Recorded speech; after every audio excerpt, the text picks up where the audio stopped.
at the Saline High School gym with Coach Leanne Roehm of the Saline Hornets after a 56-39 win over Dexter. Coach, first of all, what do you think of that third quarter?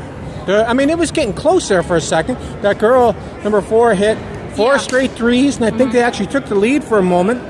And then you guys just went nuts. Yes, well, Harper Backus. So the third quarter was Harper Backus's quarter. We really did a great job feeding her the ball, executing plays, and just getting her looks at the rim. And they just had single coverage for a while. And so when you single cover Harper, then lots of good things are really going to happen. And she really she finishes at such a high rate. She took over the game. Have you ever seen that since you've been a coach here at Saline? Yeah, that was one of the most dominant quarters I definitely have ever seen as a coach here, for sure. In general, how do you feel about the way your team kind of woke up after a little bit sloppy first half?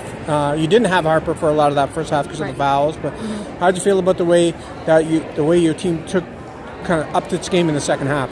Yeah, well, I was just the most proud with the way we rebounded and went after loose balls. So we've really been working on upping toughness and the way that we pursue the basketball, and they really did it tonight. So I was so proud of our effort, first and foremost. I haven't seen us rebound like that in a long time, and so now that I know they can do it, they better keep doing it every single game. In the first quarter, I mean, what I'm really loving about our team right now is we're taking what other teams are giving us. And so in the first half, Kira scores 10 points, and then the second half, they really dedicate a ton of focus to making sure she doesn't touch the ball. Harper dominates the third quarter. Then all of a sudden they're sending extra people to Harper and not letting Kira touch the ball. So Hallie Paul has a big fourth quarter. Yeah. And so they have to make choices, and what our girls are doing a great job of is recognizing hey, however they're playing, the next girl up is ready to take on that role, and they've just been stepping up. So I'm super proud of them. How about I don't know if this is just something I just happened to catch, but Ayla Steger getting the offensive rebound.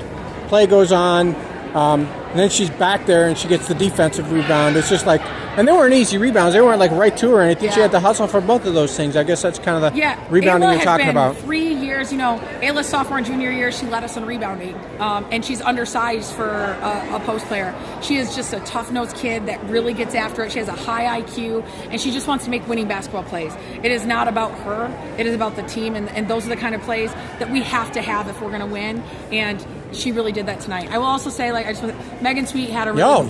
Megan Sweet. So, our seniors, I'm so proud of them. They've had lots of battles with Dexter. Some have gone good. Last year it was rough. And so I'm just so proud of them. Megan Sweet came out and hits the wide open 3 in the first half. Yep. She made tons of help plays, set screens, made the right... I mean, she was terrific tonight. And so I think you could really just tell that those seniors had something different at stake in this game, and they stepped up and really got it done. So I wanted to ask about Mila Talladay. Yeah. Well, what about the game she had here? She had another strong game, it looked like, here today. Yeah, no, Mila's getting better and better and better, and right now her shot's not even falling the way that we know that it can. So, at some point, the lid's going to come off and Mila's going to go off. But what's been happening is, amidst maybe a time where she's not shooting the 3 as good as she normally does, she's getting better at other things. How many blocks did she have tonight?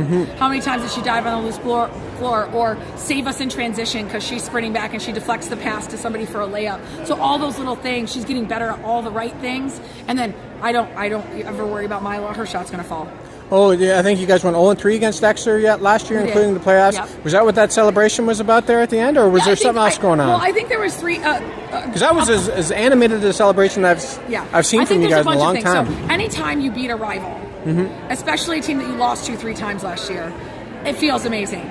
Anytime you beat one of the best teams in the SEC and give yourself a shot to reach a goal that you want, it feels awesome. And then also, I think a lot of that celebration is I've been really tough on them in practice, really hard on them in film about getting after it and rebounding and doing all the tough, gritty things. And they did it tonight. And so I think that a lot of it was a celebration of we started becoming who we know we can be, and we started seeing glimpses of our greatness. And that just feels great. How about Harper coming up with this big game against her old team? That's got to feel pretty good for her, too. Yeah, I give her credit. I think, you definitely could see the chippiness in the beginning, but there was definitely some emotions there in the first half, which ended up with some people in foul trouble in the first half because of that. But I thought she settled down so well, and then obviously just took over the game in the second half. So I'm really happy for her. So a lot of girls had a good game. Kira had a good game. Powell had a big game. But just in general, winning against Dexter and what that means for you at this point in the season. It means that we're one step closer to achieving something that we want to achieve. And the way we did it is what's the most impressive, the way we're starting to build an identity and character of who we are and what it takes to win. I think that's the biggest thing that we're going to take away from this. And now the real thing that we have to do is not feel like we've arrived and build on it and keep getting better. Because it's not about winning on June 9th. It's about winning later on in the season. Awesome. I appreciate it. Thank you. Thank you.